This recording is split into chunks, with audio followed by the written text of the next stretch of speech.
Good evening. I see it's been about a month since I've last posted a video, and I figured it's definitely time to give you guys an update. So I do have some new additions, as I'm sure you guys can see. The moss is also spreading very nicely. This guy, not so much. I don't know if he's going to survive, but that one definitely is.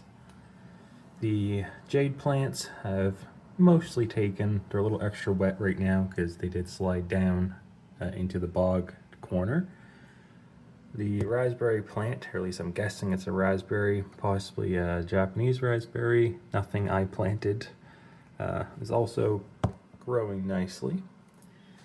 As for these guys, this is a Drosera that's native to Japan. They just started germinating the other morning. See if I can zoom in for you.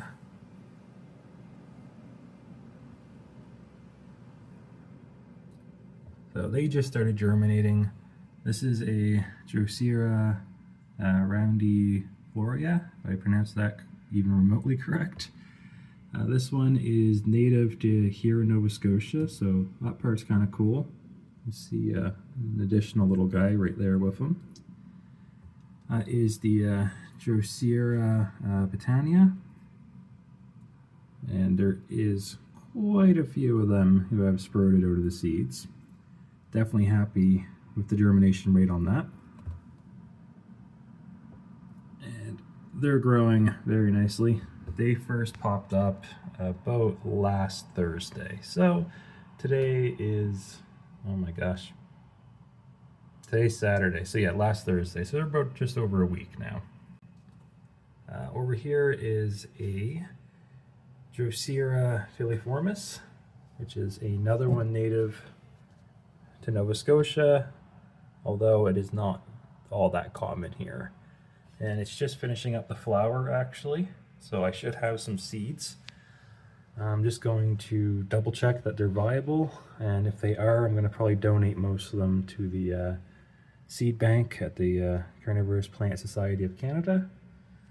And the other one is a Sarracenia, a Barbara Green, which I believe hails from around New Jersey, around that area. It's also very nice. This guy, those are temperate plants, so they will need dormancy. They will be getting transferred outside when it warms up just a little bit more, and I know they're kind of nice and stable from being moved around. That way, come September, early October, when they do naturally go dormant, I can just kind of bag them up, bring them inside, and put them in the refrigerator till March. So definitely don't want to have too many of the temperate ones, just because they do take up a lot of fridge space. But I'm going to move on over here now. Mind the sound of the glass sliding. I also have a Nepenthes hybrid. This is a Robicenses crossed with a Vechi. Still very young, just a little seedling. Little shout out to Pablo there. Some amazing plants. He also did a little conference and a bit of a little speech all about these guys, and that's where I picked up these from a bit more of his personal collection. You can already see some very nice colorations on that picture, and it does have another one coming up as well right there. So another one to look forward to. Birds Paradise still doing their thing. I'm going to probably get a reflective bottom just so it's easier to keep clean. Reflect a bit of the light up, and it just looks horrible having the duct tape on the cracked glass. The other addition is there's 2 light bars now.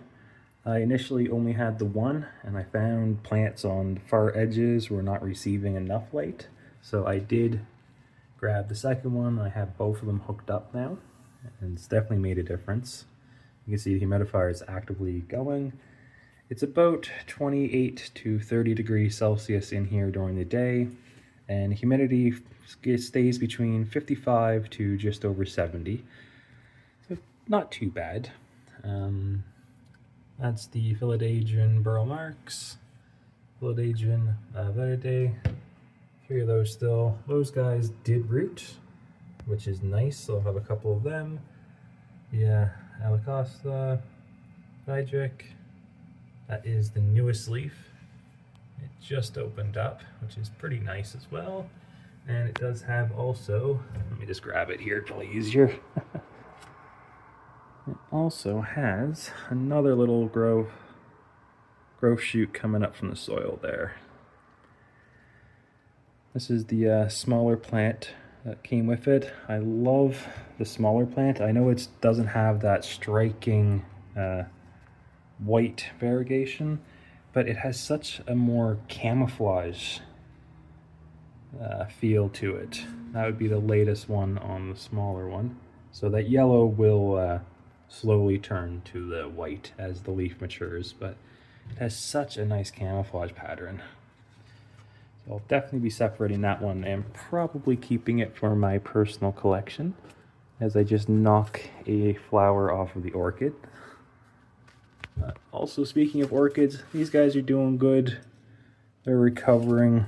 Lots of new aerial roots are coming out. So that's a bonus, because these guys were pretty well knocking on death's door. But yeah, just a super quick update showing off the little green home in here. But that's all for today. Thanks for watching.